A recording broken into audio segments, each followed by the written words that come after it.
Hey everybody, welcome back to another episode of Drawing These Avocados in Color Pencil. I'm Joanna, and if you are new to this channel, this is part 3 of a study in texture with color pencils. And so if you haven't seen the first 2 episodes of where we started, you can watch those on my channel. They are under the live section. You can also participate with me in drawing these these avocados. I have a free reference photo and a line drawing and all the tools that I'm going to be using for this project on my website. It's jhillfineart.com. If you go to the tutorial section, you'll be able to find that list there. So today we are going to continue this coloring, and I'm going to focus on probably doing the avocado seed. Last week we focused a lot on the inside and also the outside portions of the avocados. So I think we were going to go and do the avocado seed this time.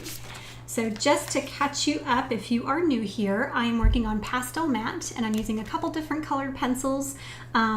I'm primarily using Faber-Castell Polychromos and Caran d'Ache Luminance, and I also am using a couple of pencils from Derwent Lightfast. I do not have any particular set of pencils. I'm just sort of grabbing colors as I go. So if you have questions, please feel free to type those in the chat and I'll do the best I can to answer them. Without further ado, let's go ahead and get started. So I had done a little bit of homework last week. We worked on starting to add in the texture on the avocado, the flesh part, the fruit part, I guess you could call it. Is it a fruit? Is it a vegetable? Not really sure. But anyways, I did start that. I was going to do a little bit more work on this side and I didn't get to it. I did a little bit today, but honestly, I just didn't get to it. So I'm a bad student and I don't do my homework. But today we are going to work on the seed part. So just like any other section, I'm going to kind of see where I'm going with that. I am working from my iPad. If you have a printer, you can just work from the printout, or if you have a cell phone, you can work from your phone or your laptop. I really prefer to work from my iPad or a computer monitor, as I can get a lot better detail and I can zoom in and zoom out and see which areas that I need to work on. So I'm looking for large areas of value or shapes of color. So if you kind of squint, maybe even take your glasses off if you wear glasses, anything to kind of blur it, look at it with one eye shut, one eye sort of squinting, and you can kind of get the detail to blur a little bit, and that makes it easier to sort of break up sections of whatever it is that you're coloring. So I'm not going to worry about all these little, I guess you can call them little veins, or just these little organic shapes of color and value. There's a lot of that, so we definitely want to do the best that we can to best replicate that, but we want to start small, we want to start simple, and then work our way up to capture most of that really complex detail. So I'm going to start with finding where the majority of the darker areas are. So if I'm squinting, I'll bring out my printout here. The printout actually does a better job for me because my printer's not very good. It sort of took a lot of the detail out anyway, but I can see there's some dark patches here and along here where that shadow is being cast from the avocado above, and also a little bit right here. We also see a lot of sort of mid-tone brown colors in the area around those shadows. I'm not worried about the white veins just yet. We can either leave parts of the paper blank to make sure that we can keep those areas of value light, or we can just go over it with a white pencil. So depending on what kind of paper you're using, that you may have to really plan out where you're coloring. So because I'm using Pastel Matte, which is a very textured paper, it does allow you to do a little bit of light over dark. If you're working with regular drawing paper, or you're working with some watercolor paper or some other sort of more smoother textured paper, you may need to leave out blank spaces so you can draw in those little whitish kind of veins or details. I have a hard time with remembering to save space for light values, which is why I prefer this paper, because I can just go over it with a whiter pencil or a lighter color, colored pencil. This paper is so textured that it just picks up that pigment really well, even on dark colors. So that works for me and the way that I like to color. So I am using sepia for my shadows, and I'm just plotting in really basic shapes of color here. And I'm kind of taking note on what sort of browns we have. There's a lot of warm browns, a lot of oranges, some deep yellows, more of that ochre color. But I'm just plotting out very loosely where most of my lights and darks are. And I want to think about the form of this particular shape. It's very much an egg shape. So if I were to, the light is coming directly above it, so I know that this whole section is going to be in shadow because this is sort of the bottom or the side. So very, very lightly, I'm just going to give this section a little bit of shadowing. You're probably thinking, there's so many different values going on in here, but just trust the process.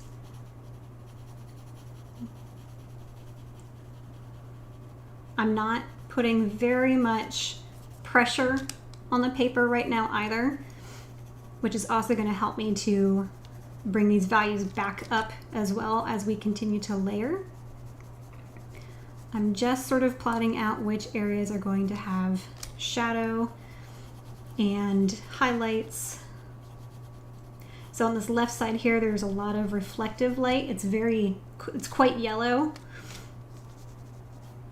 So I don't want this section to be completely dark, but I do need a little bit more shadow about right here. And if you notice, I'm easing back up on my pencil way at the end. That immediately releases pressure. So if you're heavy-handed and you tend to hold your pencil like in a writing position, your body tends to put a lot of pressure, without you even really noticing. I can be a little heavy-handed, so if I'm trying to do something very, very delicately and I just want a little bit of color without a lot of pressure or hardly any pressure, just ease up on the back of your pencil and that will immediately release a lot of that pressure.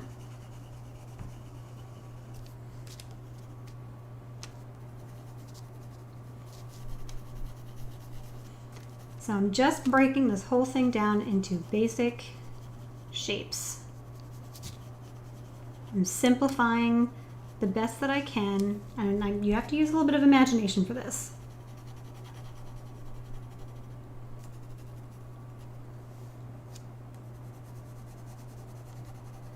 It's all about gradients too.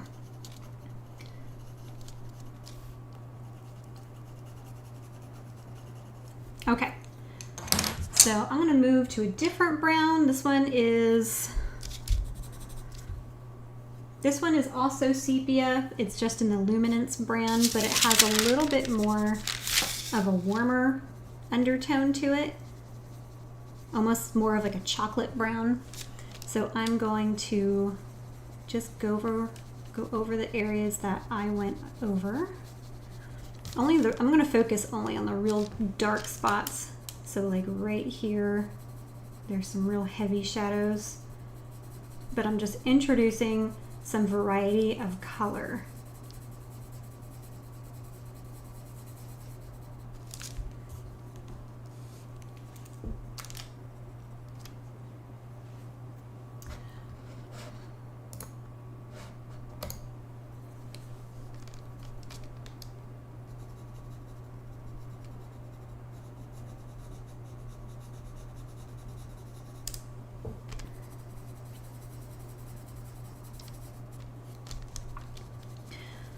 my goal for this live stream, well, this project, is to give you a better idea on how to create texture in general while utilizing the layering technique and using odorless mineral spirits.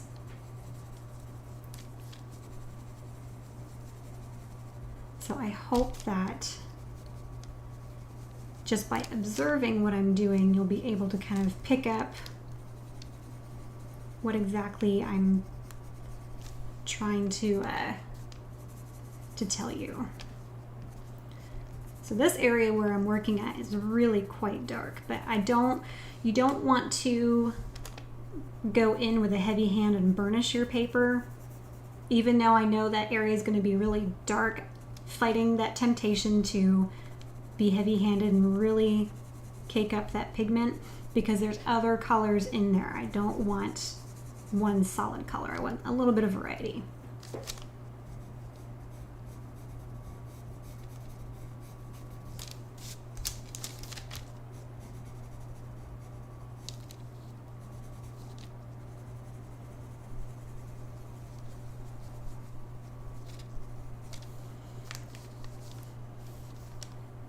Okay, so now I'm just kind of going into sections where I see really dark shapes. So there's one right here, there's a couple here. It's a little bit more yellow tinted, but I'm trying to find just really, really heavy dark ones and adding those in.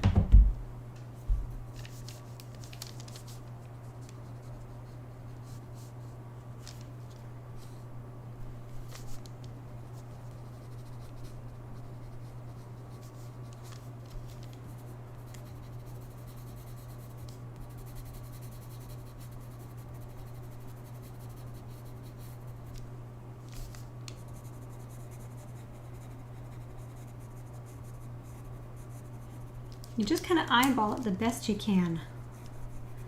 Just kind of fixate on one color, one tonal value, and just try to find the places where that particular color lives. And you just draw it in.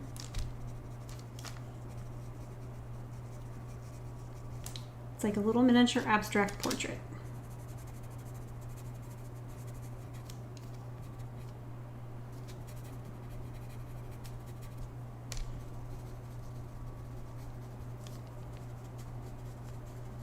So I'm sort of squiggling in some little sort of dash marks, little lines, and it kind of helps if you have shaky hands because it just kind of adds to the texture. But just little wiggly back and forth strokes, and that just sort of helps create some organic looking texture. Okay. So I'm okay with that right there. Now I want to increase more of this reddish brown that I'm seeing. So I'm thinking definitely more on the redder browns, reddish browns. So let me see what I've got in my stash here. It always helps to have a little piece of scratch paper to check your colors. A lot of times the painted section on the actual casing of the pencil never matches what the actual color looks like. So it's always a good idea to swatch it out. I try to swatch out most of my mediums, whether it's new paint or new pencils. I try to keep some sort of little color chart. I need to do some new ones because I've gotten a lot of new pencils since I've swatched out most of my pencils, but that really helps to kind of build a visual library in your mind of what colors are what, and if you see a particular color, you know that you have that, you've seen it before, so it just kind of helps build up that database in your mind. All right, this one I think is okay. So this one is Burnt Sienna from Luminance. Caran d'Ache Luminance. This is a wax-based color pencil. If you're new to color pencils, there are wax-based color pencils, and there are oil-based color pencils. And what that means is a wax-based color pencil is pretty much what we're all associated with, what we're all used to. It's that real kind of creamy, buttery feeling type of a pencil. Prismacolor is a very well-known brand that most people have seen or used. The oil-based color pencil is a little bit different. That one is for the binder that they use for the pigments in the colored core. It has an oil base to it. And so that just means that, or not means it, but it gives the pencil a little bit more of a firmer lead. If you've ever used Prismacolor Very Thins, I don't even know if they still make those or not, but they were sort of a very hard leaded color pencil, and they were really, really good for getting fine detail. So the Polychromos from Faber-Castell, these ones, those are an oil-based color pencil. So when you sharpen them, the point of the color pencil stays sharper for a lot longer. And that is very, very helpful when you're trying to get small details. And it's just a really great pencil. And you can use them interchangeably. They both work very well together. The only thing that I wouldn't do with color pencils of either of these brands is, if you were to mix, color pencils in general don't mix well with watercolor pencils, depending on how you use them. So I tend to blend my color pencils with odorless mineral spirits, which is a solvent, and that doesn't work very well with watercolor pencils. You have to use water. So there's that. So anyways, I am just giving an extra layer with this burnt sienna. Now I'm kind of looking at the pattern of this avocado seed, and it's very splotchy. It almost looks like hammered metal with veins on top. That's what it kind of looks like to me. And it's got this sort of glow on the outside, this reflective light. So we can start building up that texture. The usual way I tend to color with my color pencils is small little circles. So that gives me a very circular pattern, which I think will help with this because the pattern in that particular texture is very roundish, except for the vein parts, obviously. So I can make my pencil strokes a little bit looser than usual, so my circles are larger. I'll kind of zoom in so you can see what I'm talking about.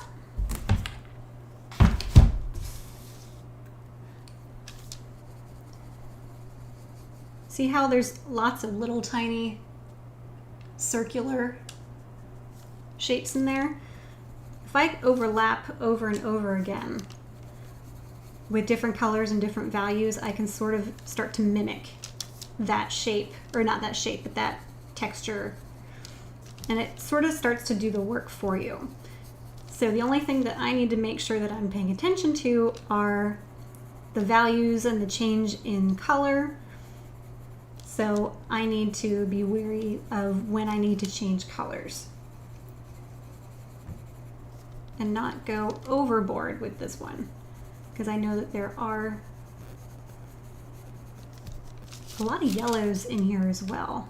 A lot of oranges, I should say, too.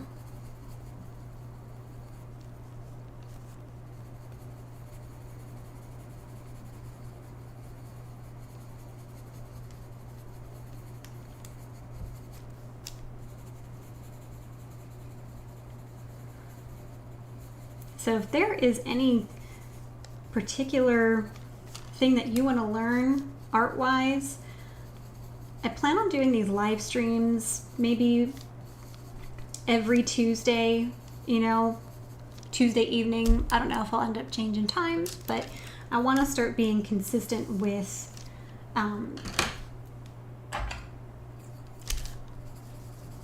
doing these live streams and doing different projects. So if you have a particular project in mind that you would like to know more about, if it's a particular medium, drop it in the comments and we can put a project together to work on over a couple of weeks. So this doesn't always have to be color pencil. Other mediums that I like to work in, I really enjoy oil painting. I use Alkyd oils, which is a oil paint, but it has an alkyd resin already inside the tube. And so what that does is it helps the oil paint to dry extremely fast in comparison with traditional oil paints. So I used to use acrylic a long time ago, and it dries so fast, and I couldn't really get my blends the way that I wanted to because it would just dry too fast for me. So I found this Alkyd oil paint, and I simply love it. So I think that's probably going to be my next one, and I'm not sure what we're going to paint, but definitely enjoy using that medium. I love gouache painting. I really enjoy using gouache when I'm on location. So if I'm outside painting somewhere, it's just such a fun paint medium. It really forces you to be loose, which I tend to have a hard time with because I always tend to want to go for realistic, very structured and, tight drawing. So the gouache really helps to kind of loosen that up. And if you're wondering what gouache is, it is an opaque watercolor. A lot of illustrators would use it back in the day for illustrations and, ads and magazines. Old Disney cartoons, they would paint the scenery in gouache. If you've ever seen Sleeping Beauty, Ivan Earl, he is the artist, or one of the artists that worked on the background scenery for that film. And it's just gorgeous work, absolutely phenomenal. It's one of my favorite movies because I love the artwork in it. Very inspiring.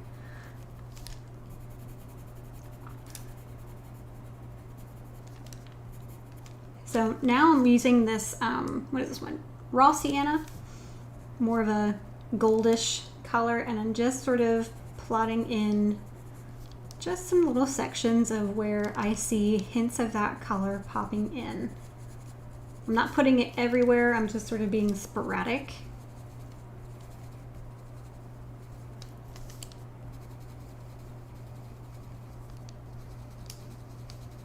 And time for coffee. I love my coffee. Best drink in the world.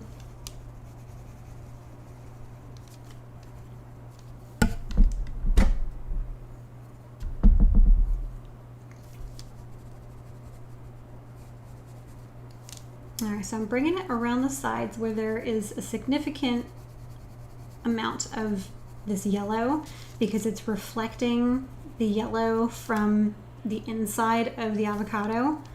So that's why there is so much more yellow, sort of giving the avocado seed like a halo.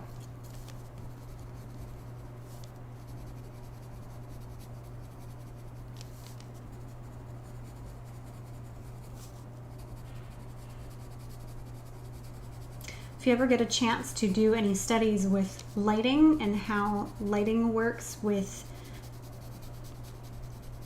artwork, it's very important to really sort of do a study on that if you ever get a chance.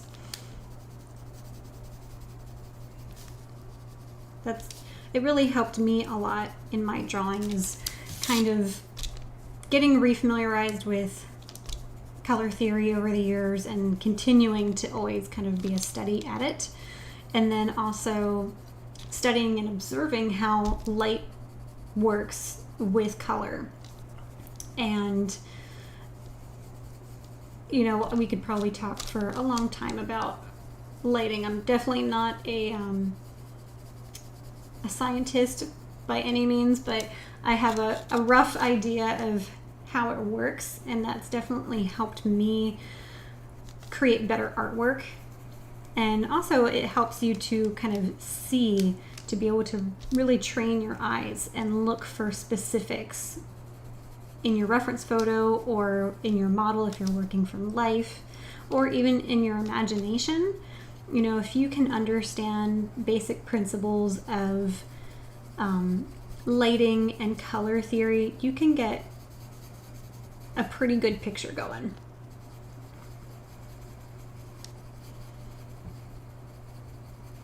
All right, so I'm going to just kind of fill in the rest of this section with the yellow here. There's definitely a lot more, but look at all these little sort of holes. I want to sort of start working with this particular shape. So when I'm creating something that's super textured like this, you know, I want sort of a base foundation to work from. Just like this, it's very simplified. You know, it doesn't really look like anything, but it's a good start of the transition of shadow to color, shadow colors to colors in the mid-tone area and highlight, and also starting to get a little bit of this textured pattern. So what I'm going to do next is I'm going to grab a white. So this is the Derwent Chinese white, Derwent drawing, from the Derwent drawing set. This is a wax-based pencil, and it's very opaque. And I like to kind of layer this in sections where I need to bring the value back up, you know, bring it lighter. It's never going to be completely white again, but this pencil definitely helps. So I could have left this particular space blank and worked light to dark, but for some reason I always tend to work dark to light. It just works better for me, and that's kind of, I guess you're not really supposed to do that with color pencil because it's hard to do with color pencil, but I don't know, I've kind of developed, you know, a way to kind of just make it work. Sometimes it always doesn't work, and I just need to be a little bit more careful about how dark I go too fast. But with this pencil, it will give me enough of a boost in value to where I can get where I need to go. So now I'm just going over top of this whole section where there is heavy amounts of this yellow being reflected. And you can kind of see where the dark underneath, sorry, I'm looking at my camera to make sure that you can see this pretty well. You can see where the dark foundational layer is coming through the yellow. Color pencils are semi-transparent or translucent, whichever you want to call it. And when you layer them, they all tend to work together like stained glass being stacked on top of each other. So when I have this sort of loose and I don't want to use the word staccato, loose texture drawing underneath where, you know, you can see that those circular patterns, and then when you go over top of it with a nice solid looking glaze of yellow, it starts to already build up this kind of texture, and it looks like the texture that we're going for. It's starting to go in the direction that we want.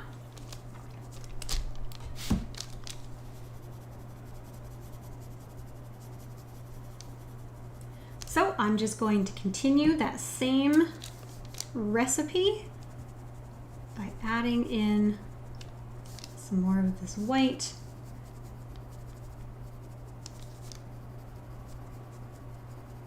And as I'm adding this white, that's also sort of pushing the pigments around a little bit that I had laid down, so it's blending it a little bit too. I used to blend with a white pencil all the time. I try not to do that because that does give everything a lighter tint, which I don't necessarily want, but in this case I do. But what I'm really after is the yellow in this case.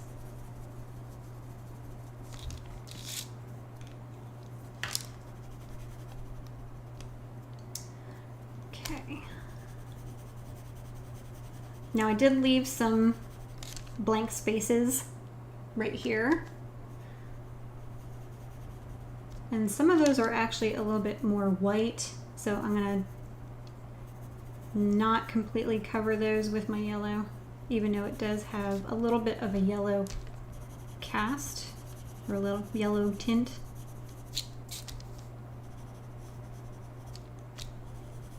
So we are kind of losing a lot of the darks that we put into. We're just gonna have to go back over top of it and recapture some of those shadows, some of those darker browns that we had put in. So it's just a matter of layer after layer after layer.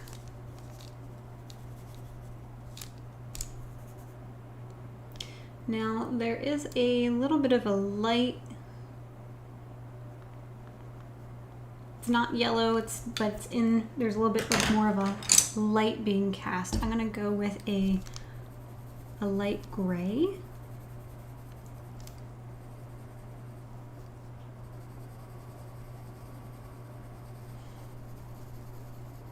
Kind of give a lighter hue. The gray will kind of desaturate a little bit of this color, but that's okay. We can always go back and readjust.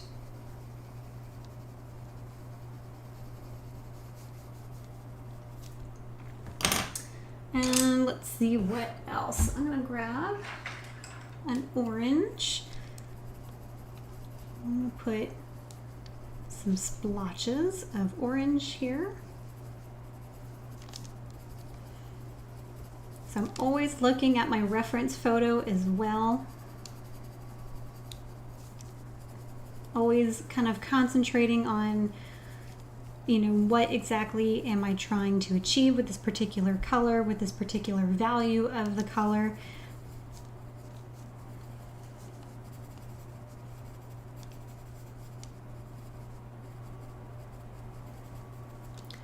And you want to just take your time. One thing about doing realistic artwork is you have got to slow down and take your time. Oh, my eye is itching.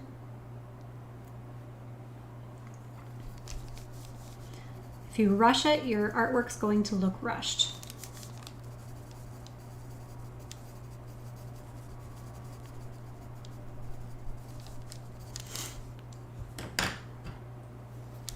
I'm gonna go back in with this light gray.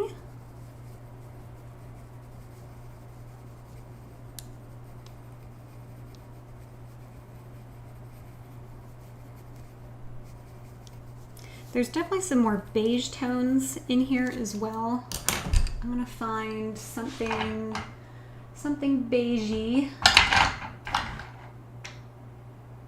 Let's see, what is this color? It's kind of beigey. This one is olive brown 10%. Let's see what this looks like. I think it's neutral enough for me. We'll roll with it. Now that I've got a lot of these warm tones in here, I'm starting to see some more violet tones, specifically in some of the brown, the more darker brown areas. And I have just the color for that.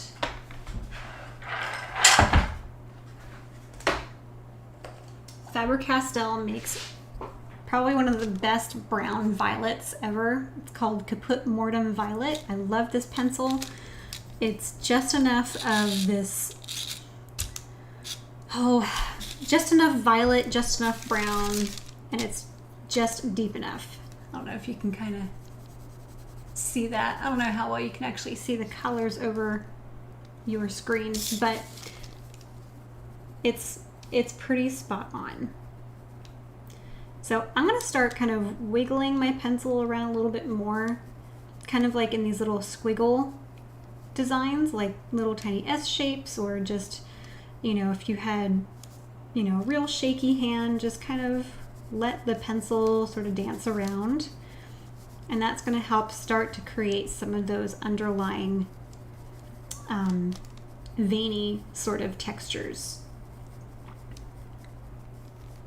I'm going to bring this color a little bit into our shadow as well.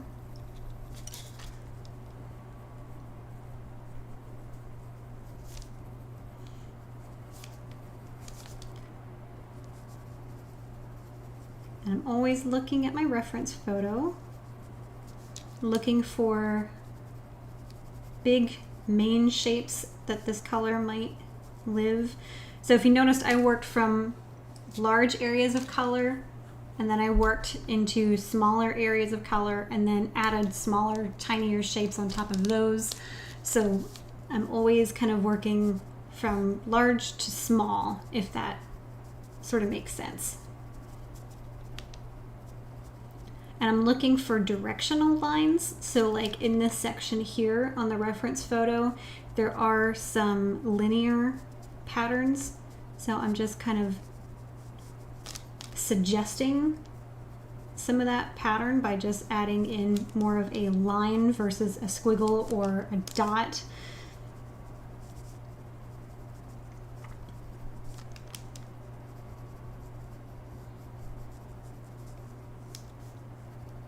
It's very easy to overdo it, so just be careful about how much you put down.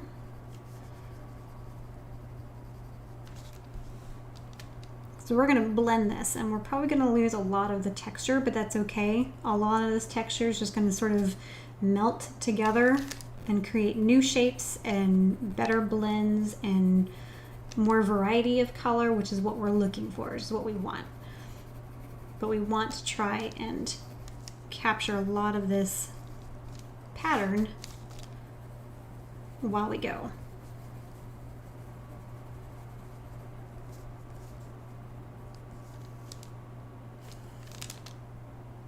There's a lot of greener tones down there.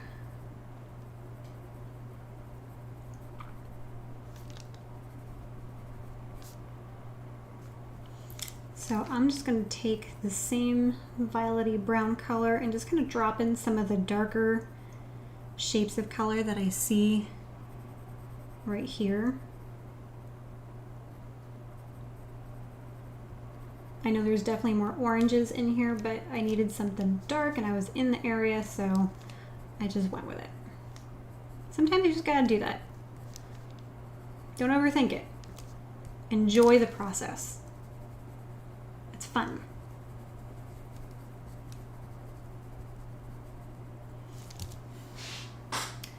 Okay. I think that's pretty good for a foundational layer, and I think we're going to go ahead and blend this out with our mineral spirits.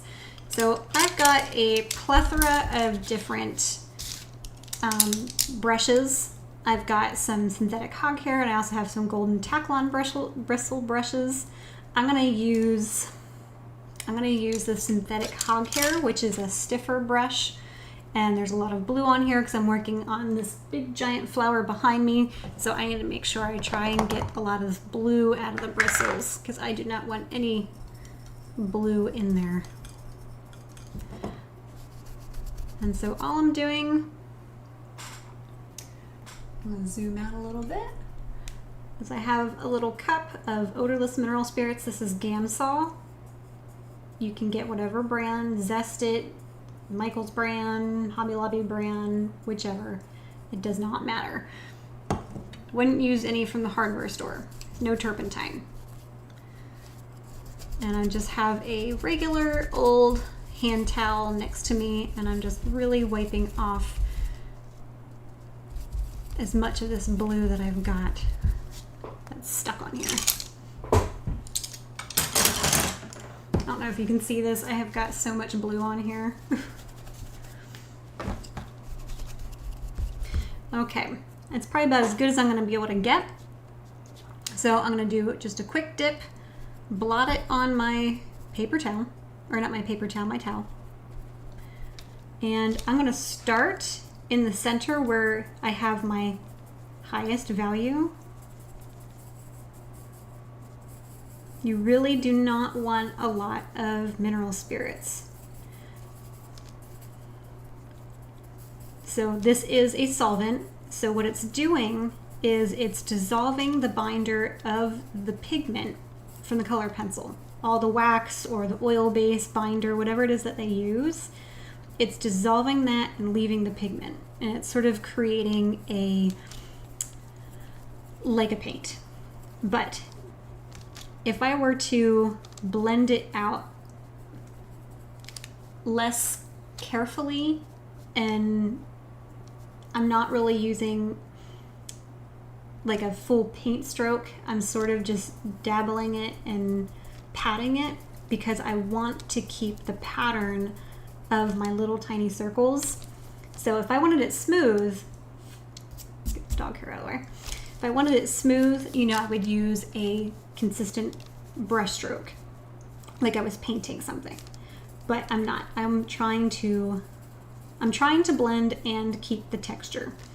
So I'm just sort of bouncing the bristles, doing a light scrubbing, and just trying to blend the best I can, but not overdoing it. And once I have too much, I'm carrying a little bit too much pigment or picking up too much pigment on the brush, I just wipe it off.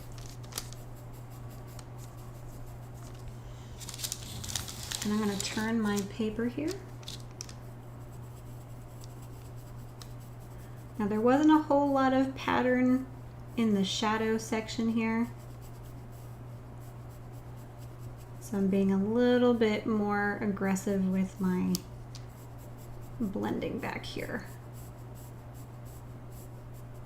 This brush is a little big for this little section. I could just change out my brush, but I think we'll make it work.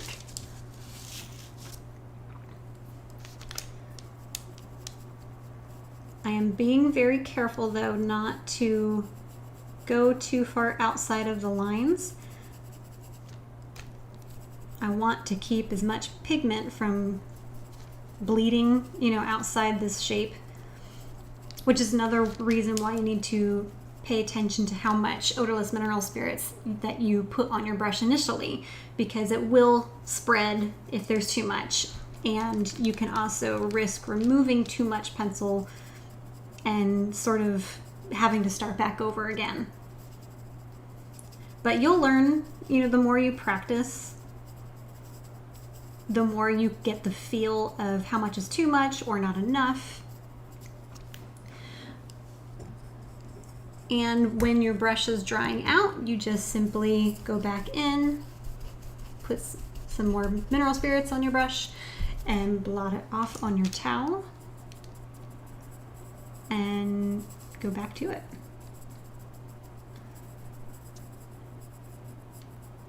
So I'm getting into this section where I have some of that yellow being reflected.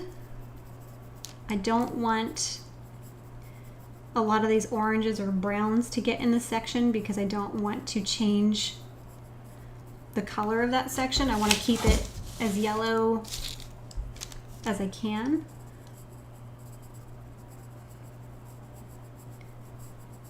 So I'm just strategically only working in this section for the moment.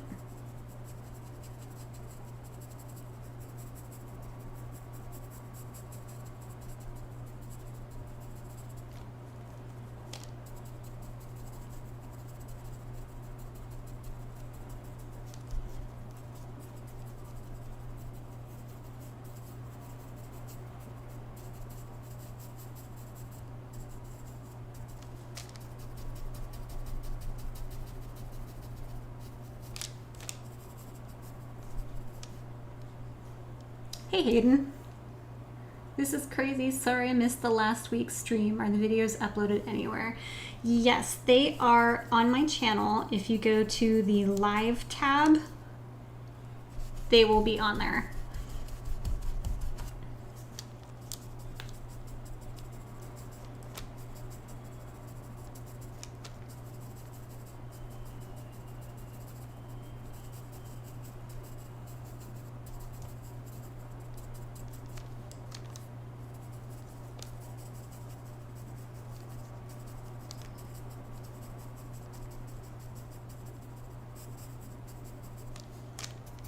And if you have questions, just leave a comment. I will answer them best I can. All right, I'm going to turn this way. Okay, so now we're getting into a different section that has different values than what I was sort of blending. So I'm going to clean out my brush again and just kind of try to wipe off and remove any pigment that I may have picked up, because I don't want to, what's the word? I don't want to get any colors where they don't belong. So I'm going back to the lightest value here, which is where I had some of that white. Being careful not to over blend. So I'm just softening.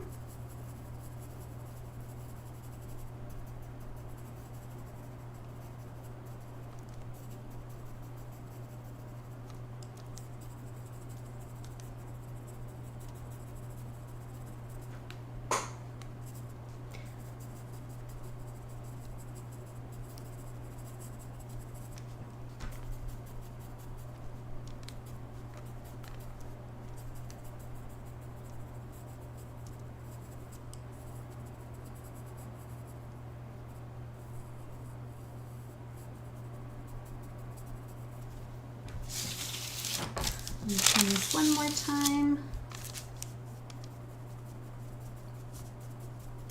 And I want to make sure that I have this completely dry before I go back over it with my pencils. Definitely don't want to damage the paper with a hard implement when the paper's soft. And that goes for any kind of paper that you might be working on. This is a pretty sturdy paper, but I'm still going to baby it, because I want to make sure that I can get the most layers out of this paper that I can.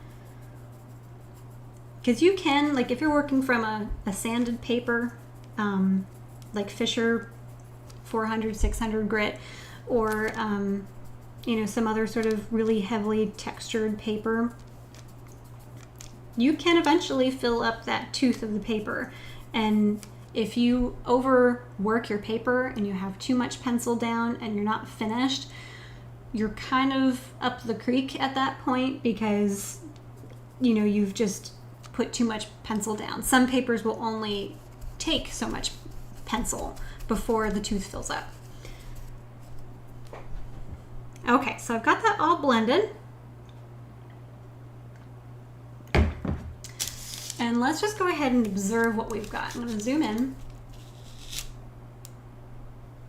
I hope you can see that okay. So after this dries, see all these little tiny blends? It almost kind of looks like a little abstract painting. You know, it's starting to resemble that texture or pattern of our avocado. So let's go back to this one. This is a lot more detailed still, so we have a lot more work to go. But we're getting somewhere reasonably close. So I'm going to zoom back out, and it usually takes probably, I'd say about 5 minutes for it to dry. And so we'll just work on a different part of the picture until then. So let's refocus maybe down here at this little stem. There are some yellows in this section that I want to capture. And some little bits of orange.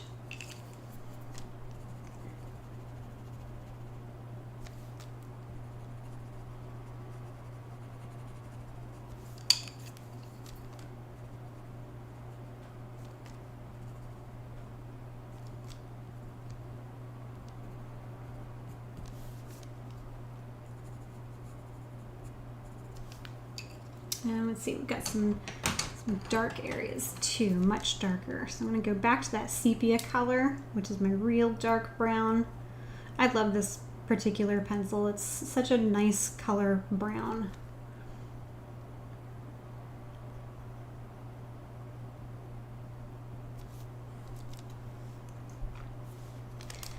So let's focus on maybe Getting some of the detail around here.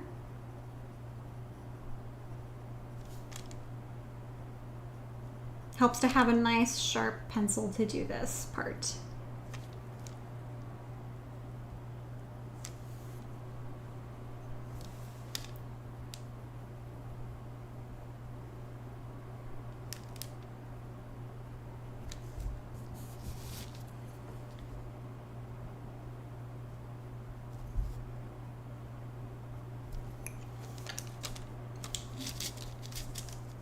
Make sure you have something under your hand too. It's very easy to smudge your work as you're kind of going around from one section to another. I think this is just a piece of tracing paper. Nothing fancy.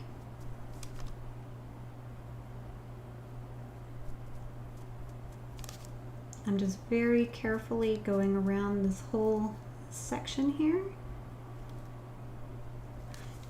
And I'm twisting the pencil in my fingertips because every time that I use it and it wears down on one side, I want a sharp side. So I'm always sort of adjusting as I go. I'm still only using light hand pressure. You want to be consistent with your hand pressure. You want it to stay light for the entire artwork. All right, let's get some shadow in here. Now, I don't know that I want to use brown for my shadow. It is on a green surface.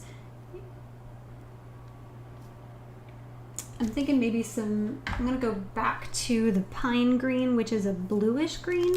And it's quite dark. Not dark enough though. Let's go with, let's see. I could use black, but I like my shadows to be a little bit more interesting than just plain black. So I'm gonna go with a really dark blue. If I can find it. I've got it here somewhere. Okay, this one is called Dark Indigo.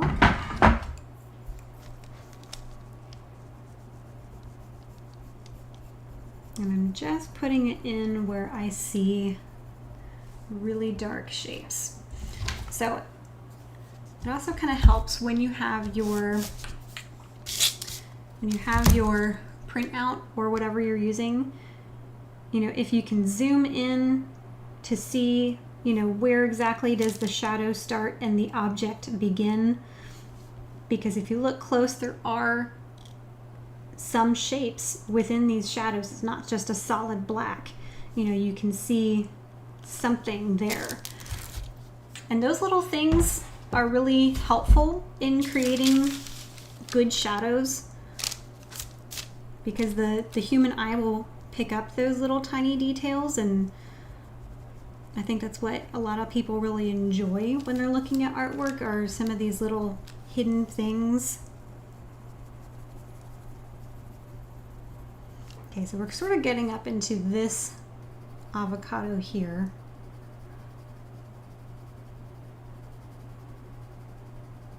Now this dark indigo still is not quite dark enough, so I think I am going to mix it with black just to get that level of value that I need. But the blue will keep it from being too flat. It'll give it some color.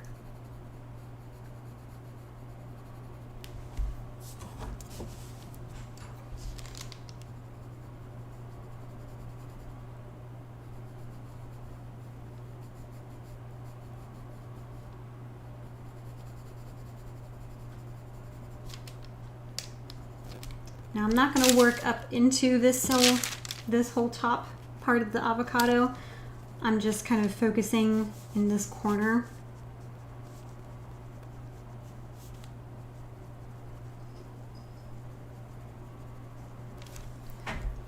And there is a small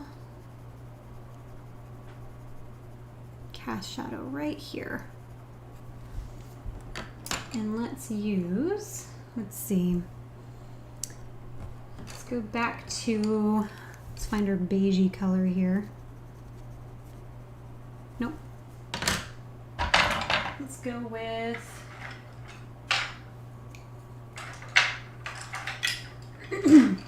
our green.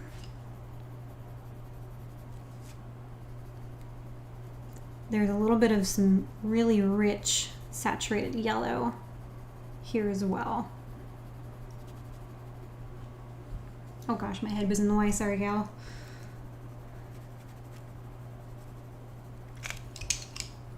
You won't be able to see what I'm doing if my head's in the way.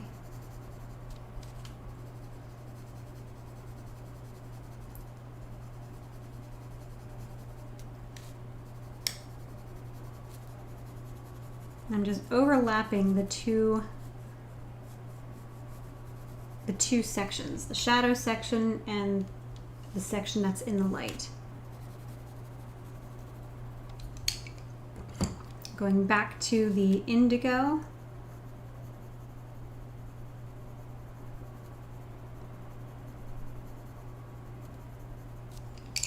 And back to, this one's just sort of a mid-tone green. Just to make sure I don't go too blue. And let's see. I'm gonna get out the black now.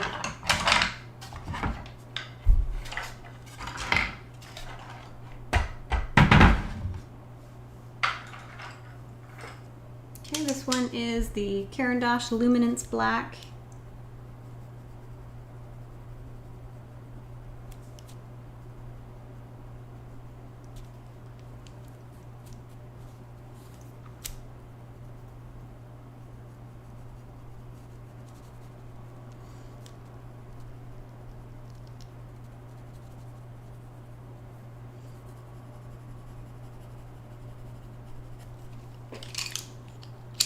And I need a lighter.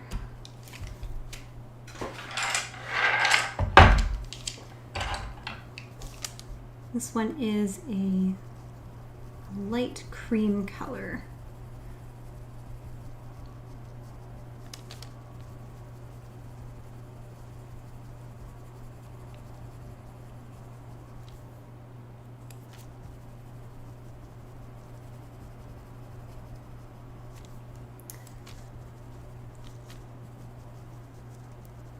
Okay, I'm going to grab that white as well. And so I am checking the tip of my white. Sometimes if you are using the white pencil in a particular section, say I was working on the blue flower behind me and there was still blue on the tip of this and I didn't know, and I was putting it right on top of, you know, a very light section, that would mark my paper blue and I would probably never get it out. So try to get into the habit of either sharpening your pencil or I just dip mine in the odorless mineral spirits and just wipe it off. That way I have a clean white pencil that I can use and I don't have to worry about any contamination of other colors.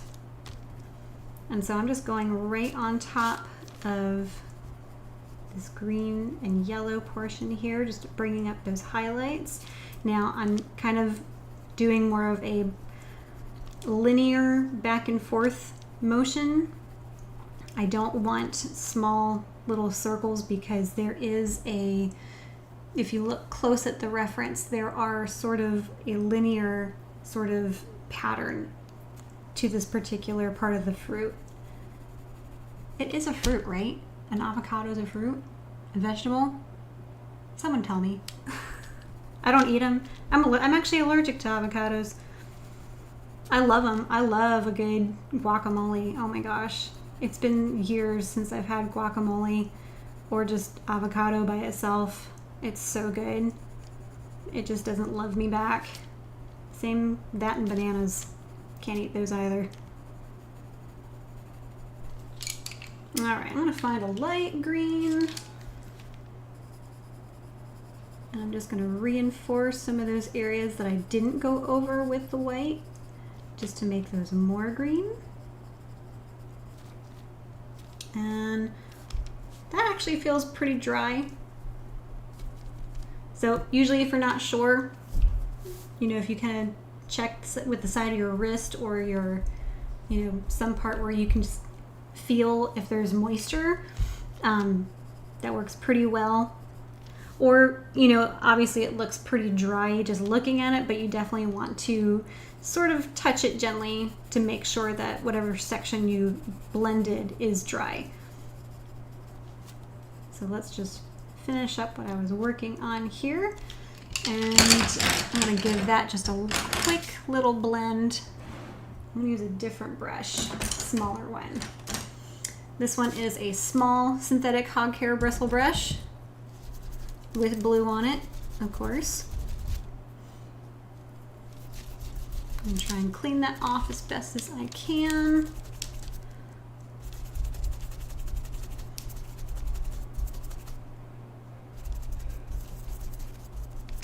Okay, I think I got most of that off. Just a quick dip and a dab.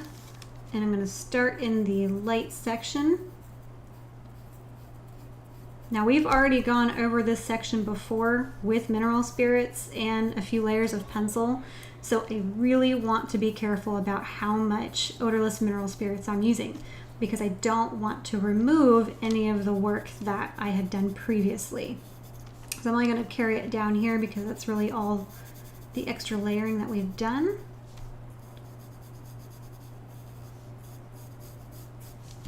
And I'm gonna just really carefully, very softly and gently blend out that shadow that we put in. You can see it dragging, that color. You want to be careful about where you drag it to. So I'm gonna wipe off my brush and I'm just gonna very gently work that back in. There we go. Okay, so back to the avocado seed. So before I do that, this is really bugging me. I gotta blend that out too. I don't know if there's a part on here that I see raw paper and it's grainy looking. I have to blend it out. I think it's an OCD thing. Okay, there, now I feel better. Okay, so let's just kind of take this one more step further. So I just want to now kind of zoom in on a particular section and pay even more attention to whether I'm putting little dots or lines or squiggle marks, paying attention to the values, paying attention to the color shifts. So let's focus on the sort of the upper left inch by inch section of the avocado seed right here. I'm going to bring back my iPad. So we have quite a bit of highlights yet, and maybe even some deeper shadows as well.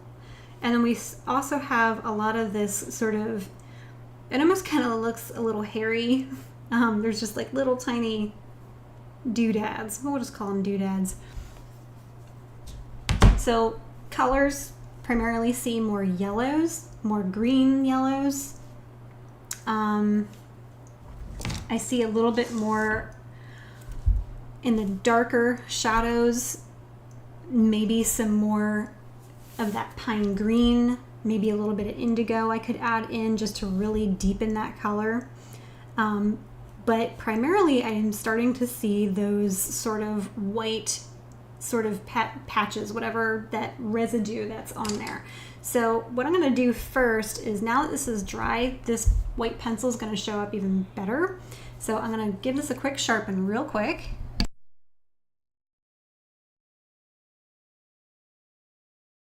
And if you're wondering what kind of sharpener I'm using, I am using an electric sharpener. This is the X-Acto School Pro, got it off Amazon. I really like it. It's got like an adjustable dial because all of these pencils have a slightly different diameter.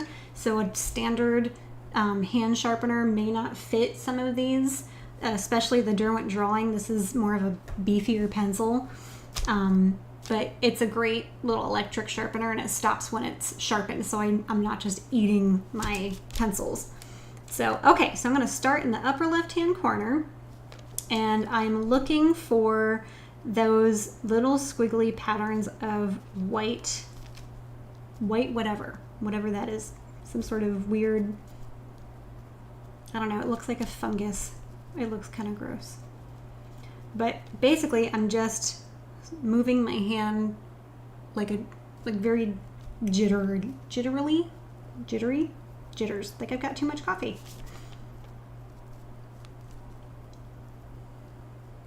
And some of these little squiggle marks have some color to it. I mean, obviously I'm using white, but we can go on top of this with the appropriate color. So we'll add in maybe some yellow greens. And I'm just sort of trying my best to capture it. And I'm looking at the general shape of where it is. So if I were to draw an oval around all of that, that gives me a general area of where to put that particular pattern of marks. It's kind of like performing surgery at this point. It's very small, very tedious. But I'm also looking at what we have previously. So, you know, if you look, I see areas where it's darker in value next to an area where it's a little bit lighter. Generally, you know, you can sort of play on that existing pattern. So if there's an area where it's lighter, I'll just add even more lightness to help reinforce that light area.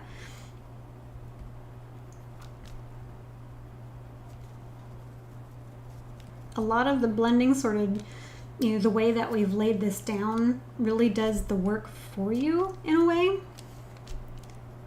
Now there's sort of a larger white section. It's not really white, it's a light yellow, but it's definitely a bold shape, whatever you want to call it. So we could go ahead and hand draw that big sort of spider web look right now, which I think I actually might do. I'm kind of debating if I want to do another layer of these same colors just to sort of bring in more saturation of those colors. I'm gonna think about it. Sometimes I just don't know what I want to do. But I think I'm just gonna do it. So I'm starting here, and I'm just sort of wiggling my pencil to a very interesting little squiggle line. And the nice thing about drawing food and fruit is, like, if this isn't perfect, no one's gonna know. I mean, as long as your shadows are right and the texture's close, your colors are close.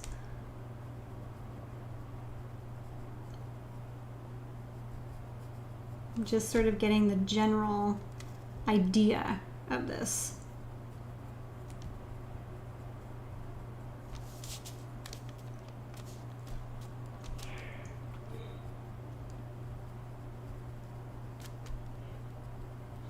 So you've got a couple more viewers. Welcome to the live stream.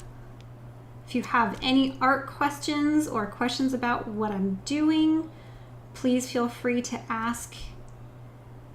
Otherwise, I'll just keep babbling on about a lot of random nonsense. But maybe you'll learn something. I don't know.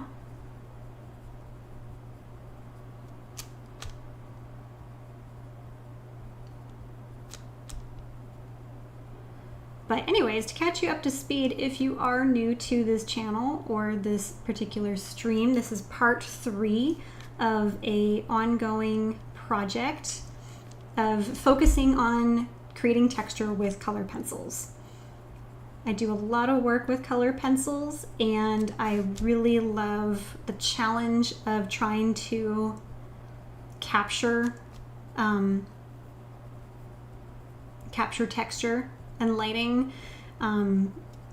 It's always been something that I've kind of struggled with a lot in my artwork, and one day I set out to really try to learn it, and the best I know how to learn it is by observation and practice, and we're also seeing how other artists, capture texture. So, but I really love doing food art, and that seems to be a lot of fun. And there's so much texture in food. There's so much color in food. Especially if you're doing candy, where you get some really cool glowing effects depending on what kind of candy it is, and discovering how to draw all that and color it is just so much fun.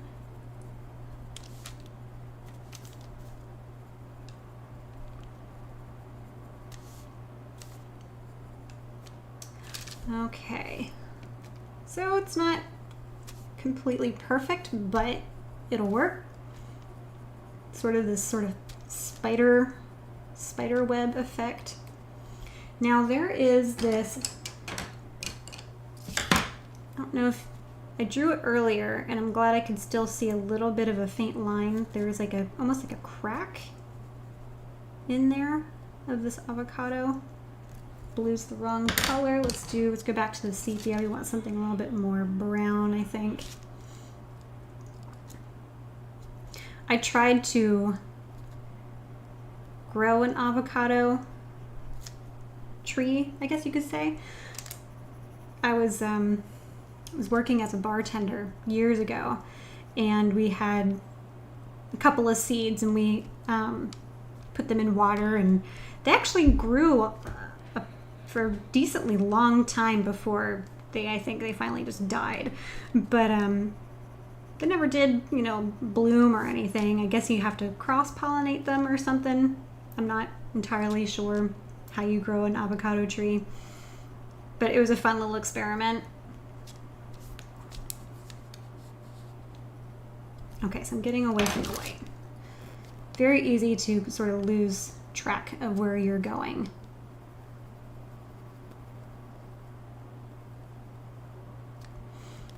There's almost like a hazy white over most of this.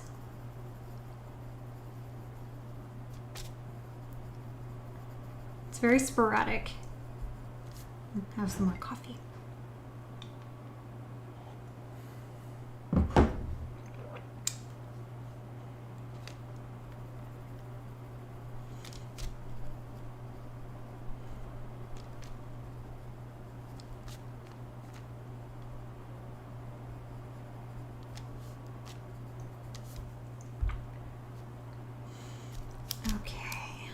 So down here there were some large light value shapes that I didn't really put in from the start.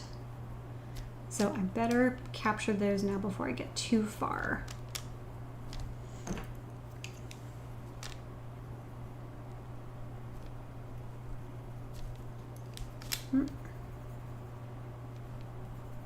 Starting to lose track of where my eyes and my hand should be.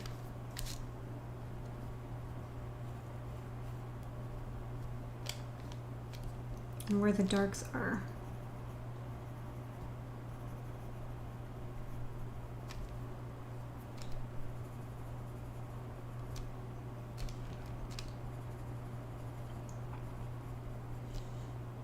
The more you look at your reference or your subject model, the more you're going to pick up things that you didn't see before, especially when you are thinking about shapes and color and value.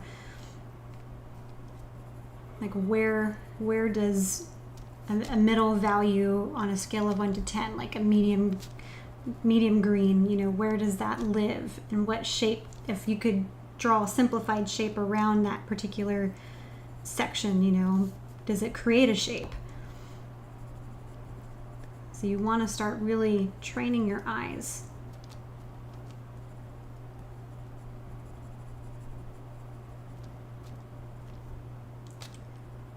Okay.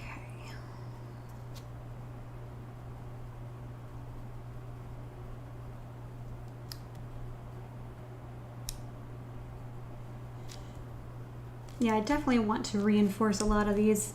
It's still looking a little thin.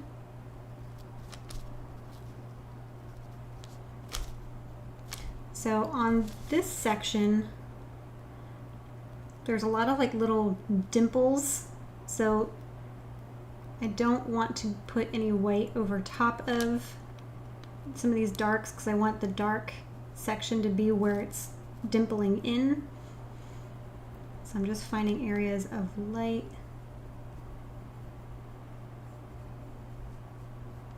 This is a very similar texture pattern to the outside portion that we did last week. And you're gonna learn, like, the more you do texture studies too, the more you'll realize a lot of texture, the way that you can recreate it is very repetitive. For example, if you were drawing a loaf of bread, it's the same sort of texture as if you were drawing a dish sponge, or maybe even some moss outside. It's sort of the same type of texture. And the more you do it, the easier it gets. So I'm going in with the dark indigo. I'm just deepening some of these real dark areas.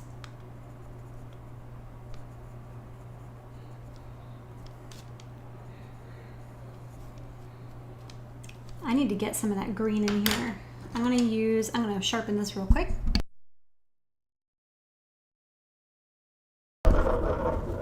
This is a sort of a mid-tone green. This one's chromium oxide. And this is a Caran d'Ache luminance green.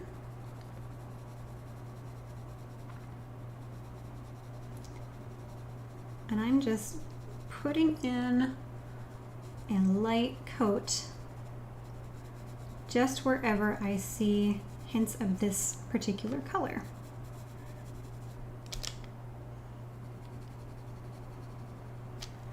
And this color even kind of carries over into some of these little pockets of shadow as well. I'm gonna go back to, I'm also gonna bring out, this one's just gold from Derwent Lightfast. I'm gonna make sure I get this in here before I accidentally color it green.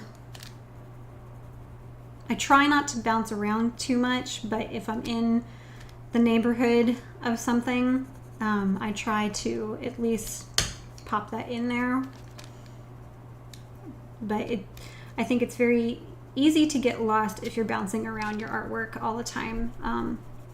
I always tell my students that, you know, try to keep yourself organized as best you can. The more organized that you can be with where you are in the picture and what you're doing, the easier it's going to be. And you can sort of repeat that same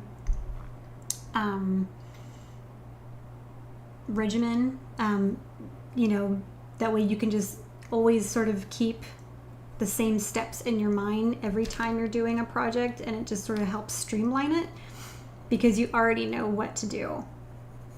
Even though it's always a little bit different, you know, obviously each project's a little different each time.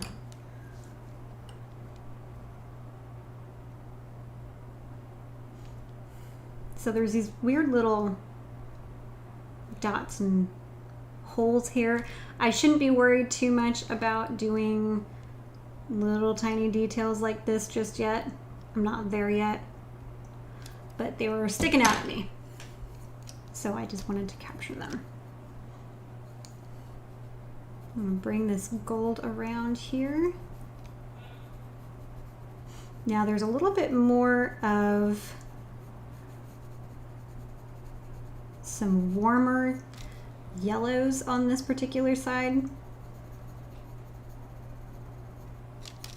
So I'm just going over where I put the white and I'm putting that gold right on top. But then I'm also seeing some almost like a green gold. Let's see if we can find a green gold. If not, we can always make one.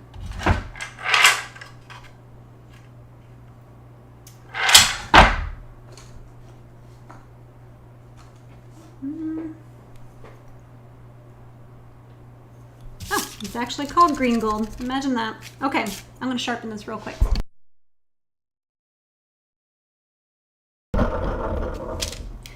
All right. It's not a very dark valued green gold, but I think if we pair it with the sepia, it'll look pretty good. So this is kind of the small little tiny details where these Prismacolor, or I'm sorry, Faber-Castell Polychromos pencils come in handy, because you can get small tiny details and the tip of the pencil isn't going to wear out on you as quickly.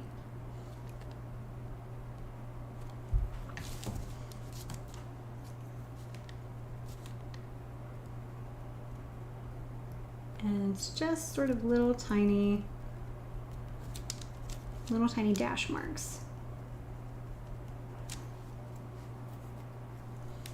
And I'm just going to go right on top of those with the green gold, just to sort of tint that sepia more towards the green gold side.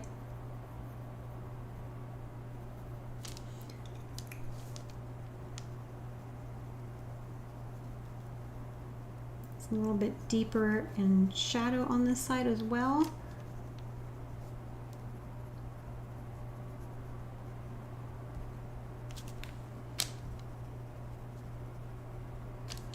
And I'm going to switch out, I need more of a reddish brown color.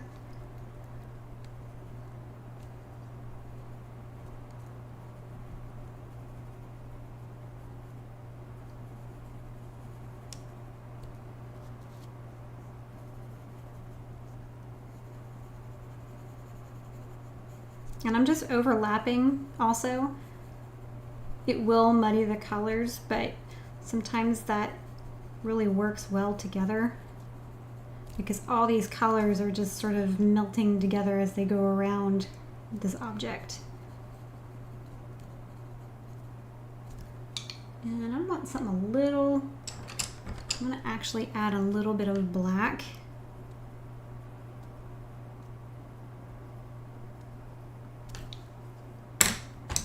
Maybe we'll do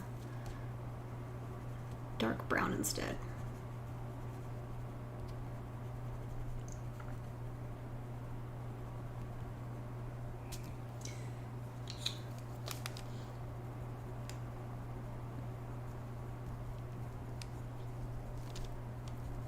Now I'm just going over some of the same areas that I had previously used. This is the burnt sienna. I'm sort of in that mid-tone brown.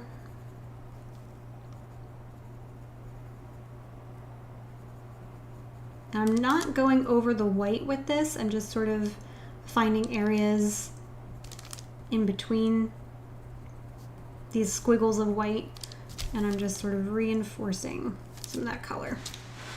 I want a nice rich reddish brown right there.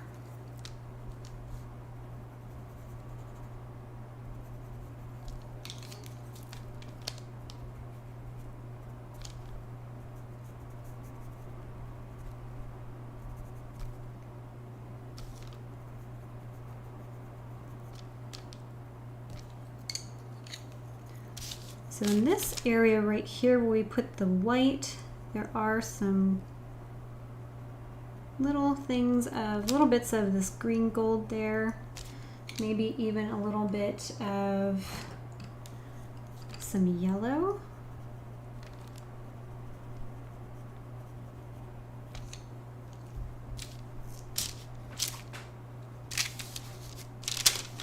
You can really go cross-eyed doing this.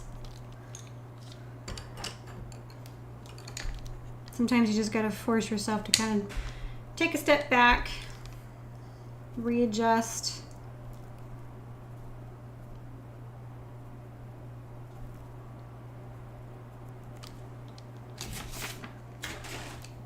I'm gonna prop this up real quick. There we go. Okay, just lost where I was. Very easy to do. Fake it till you make it.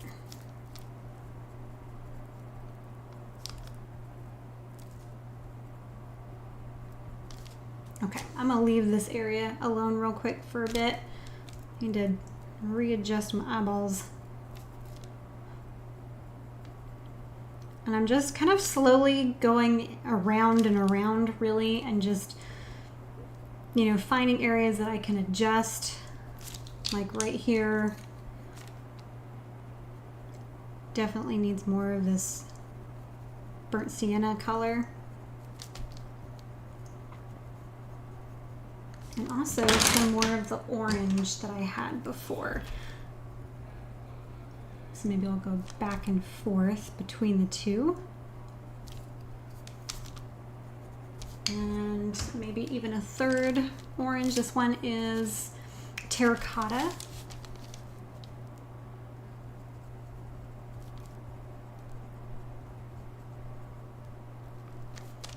And again, I'm still not going over those white lines that I put in.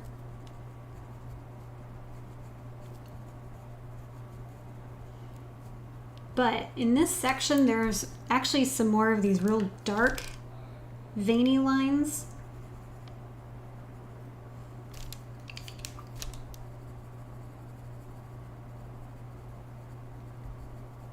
And I do want to capture some of those. And there's also a little bit of little dark doodads along this edge right here. There is a little bit of a cast shadow. And just going to gently go over that with a gray, a light gray. That'll give me a nice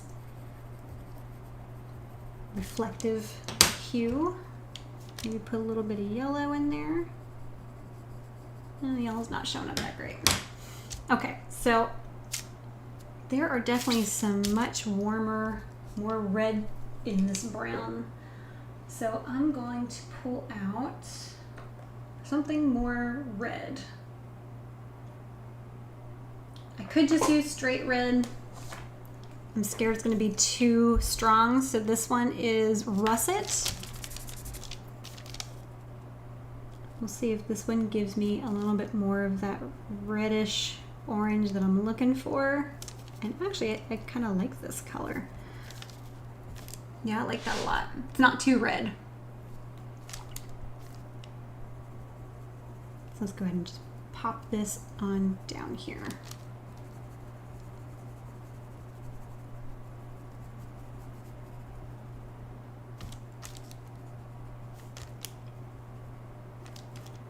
Oh my gosh, it's already 8:30 already. Boy, time is flying. Okay, I'm gonna switch to, let's see. I want a nice, really dark chocolate brown. I don't want to use the sepia because the sepia is a little bit more gray toned. It's a cooler brown. I want a little bit more of a warmer brown that's dark.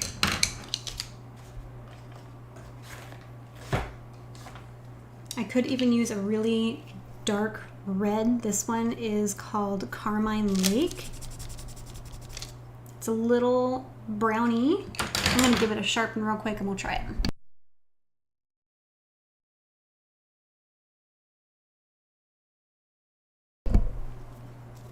Okay, so I'm seeing some of those vein patterns, those darker sort of squiggle lines start back here.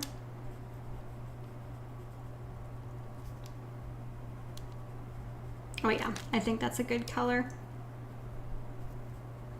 Dark brown, or no, russet. Russet.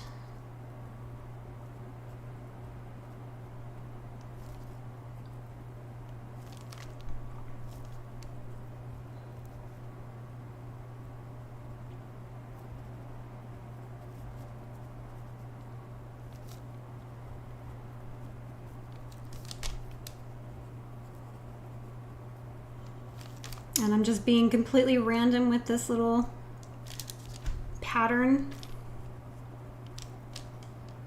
Don't want it too random because you don't want it in places where it doesn't exist, because then your picture, if you go too crazy, sometimes it can make your picture look a little flat because you've overdone the texture in specific parts.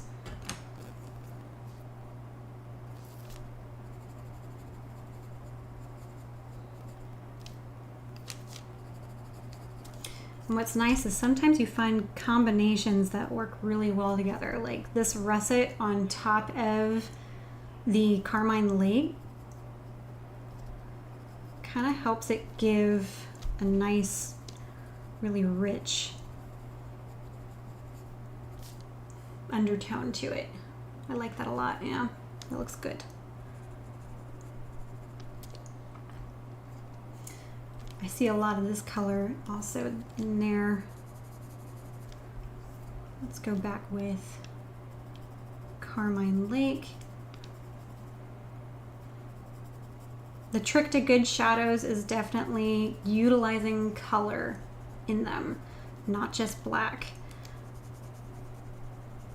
Color exists in shadows. And I think I'm going to bring in actually a little bit of purple. Let's see, what's this one? This one is purple from Derwent Lightfast. I want a nice, rich, deep shadow right there.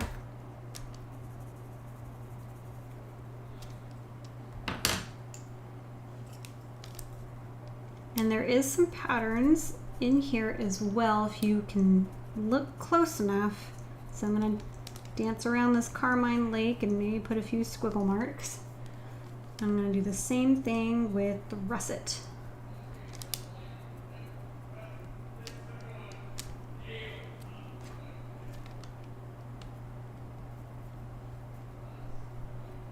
I don't want to go too high in value because then that will throw off the light balance.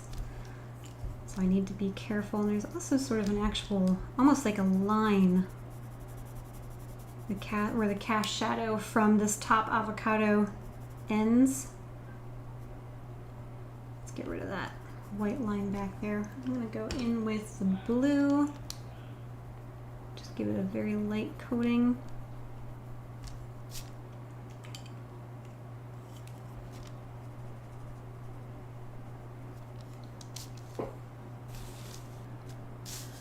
Okay, this looks like a jumbled mess right now, but it's just you layer texture and then you smooth it out with your blending odorless mineral spirits, then you repeat the process. So it's just, you just trust the process. So let's go back to the gold, and I'm gonna add in a little bit of gold right on top of the white marks on this side so I can tint that white. If I were to not have done the white underneath and just tried to use this particular gold, it probably wouldn't have shown up as well. There's something about that white pencil that is so opaque that it just really sort of helps reinforce these colors. Most color pencils are translucent, or to some degree. So if you can understand that, you can sort of start to learn how to manipulate, because there are some pencils that are more opaque than others, and it's usually the light cream sort of tones.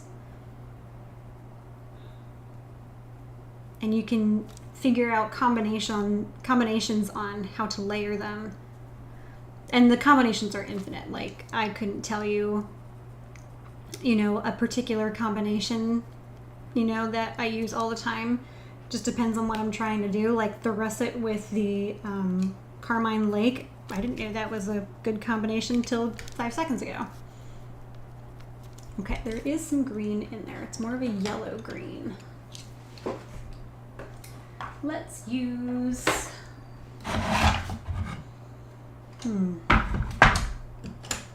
that's too green.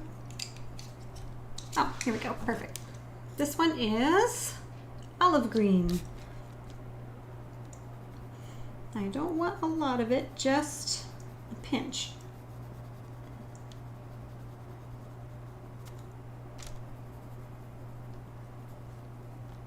I'm gonna have to cut off our live stream pretty soon. I'm going to turn into a pumpkin and we don't want to see that.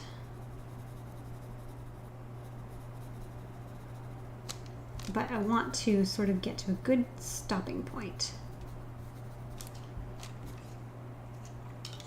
So I'm gonna go on top of some of this white. This one is the olive brown 10%. It's almost kind of like a bone white, more bone gray. It's yellowy, but it's still pretty light. I'm just gonna go on top of that and kind of dull out some of the white.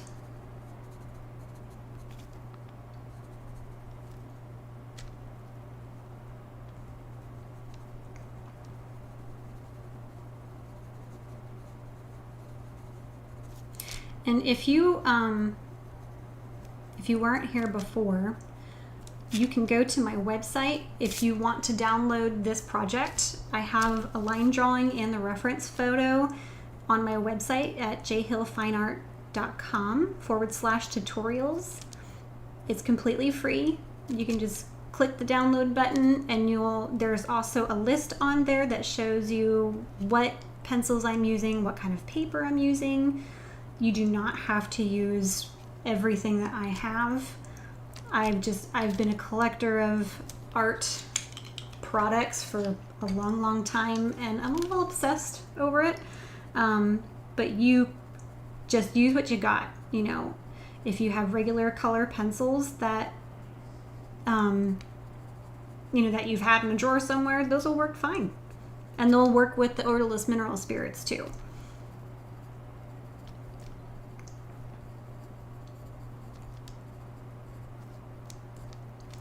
The only thing that will be different is the paper choice.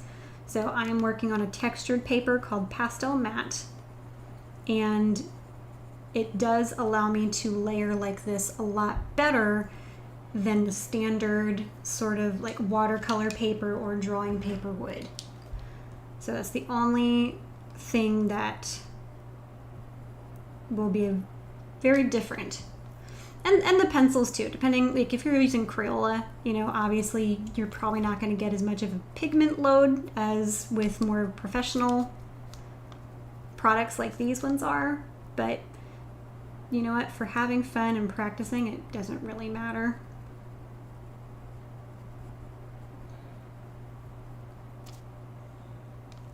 All right, I'm going to go back in with Carmine Lake and just add in a few more of these squiggles.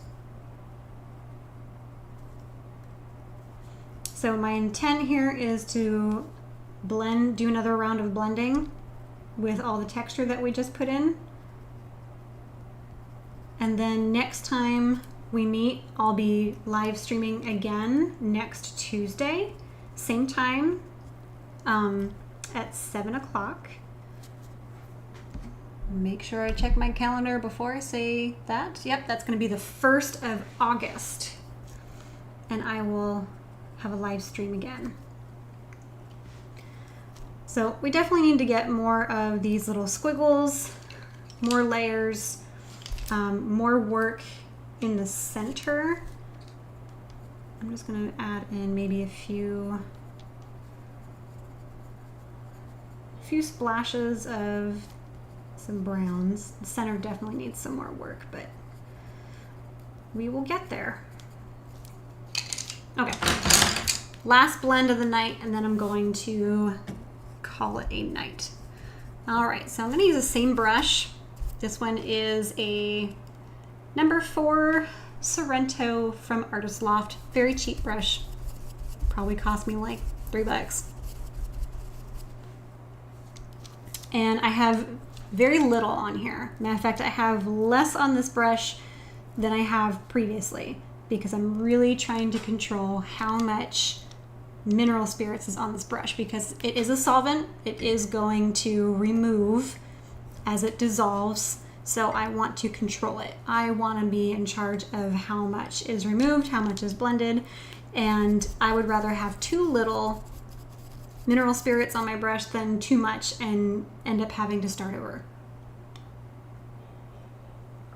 So I'm going to start in the lightest section,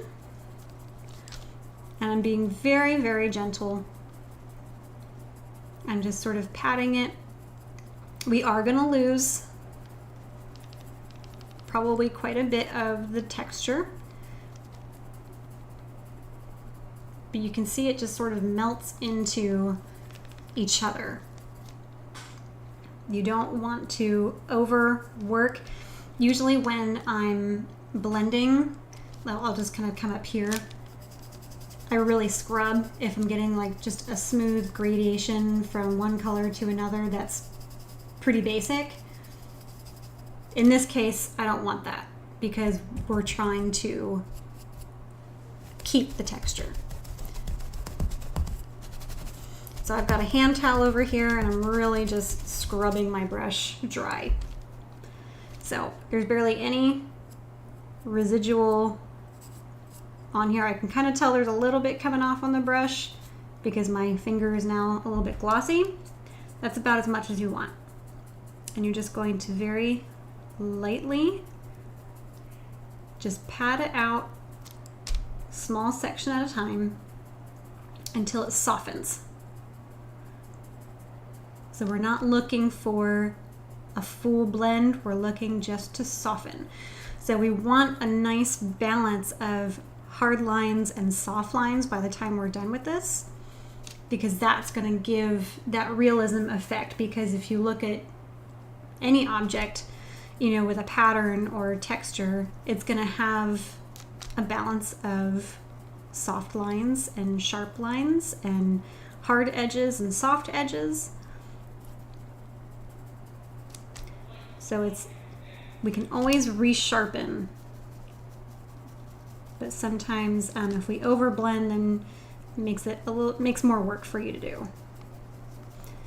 And I need to go back into the light section, so I'm going to wipe off my brush again, really scrub that dry, go back into the light section. I don't want to take any of that dark color with me.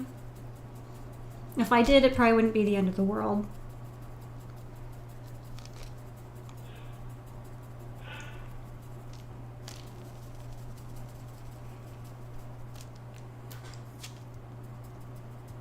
Especially now that we're going into this real dark section here. And I know that I've put purple and blue along with orange and red in here in the shadow, even though it's so dark.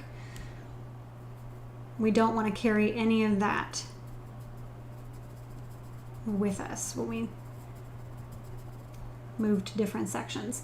So you can see right there, I didn't wipe off my brush and it kind of tinted it a little purpley, which is fine, but I didn't really want to do that, so that's what happens if you're not careful.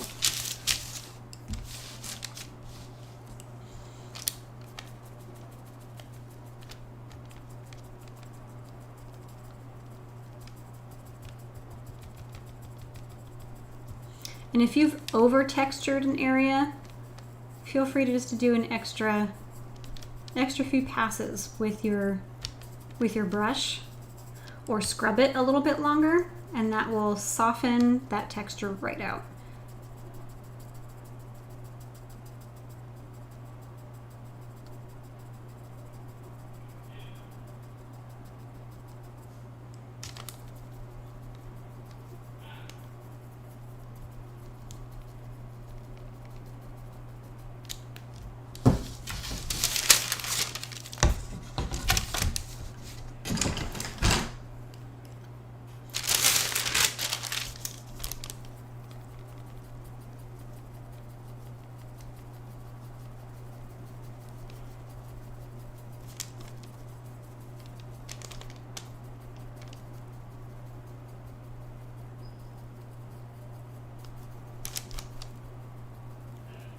And you can just see all that work that we did, all those little fun shapes and textures and squiggle marks, slowly sort of becoming very, very soft.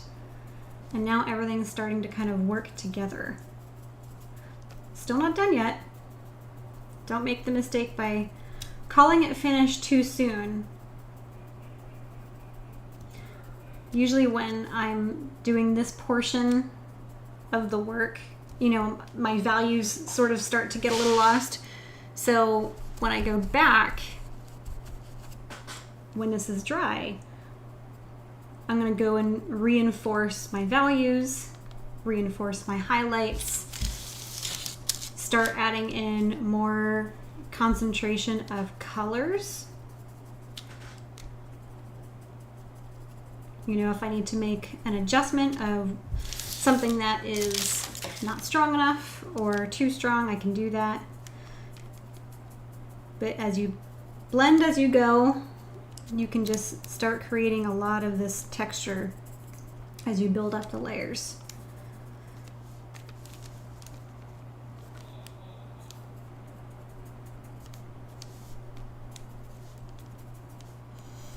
Okay.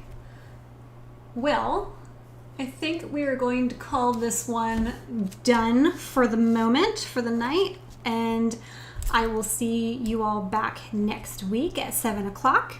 And we will continue working on these avocados. In the meantime, go check out my channel. I have lots of different videos on there, different art mediums.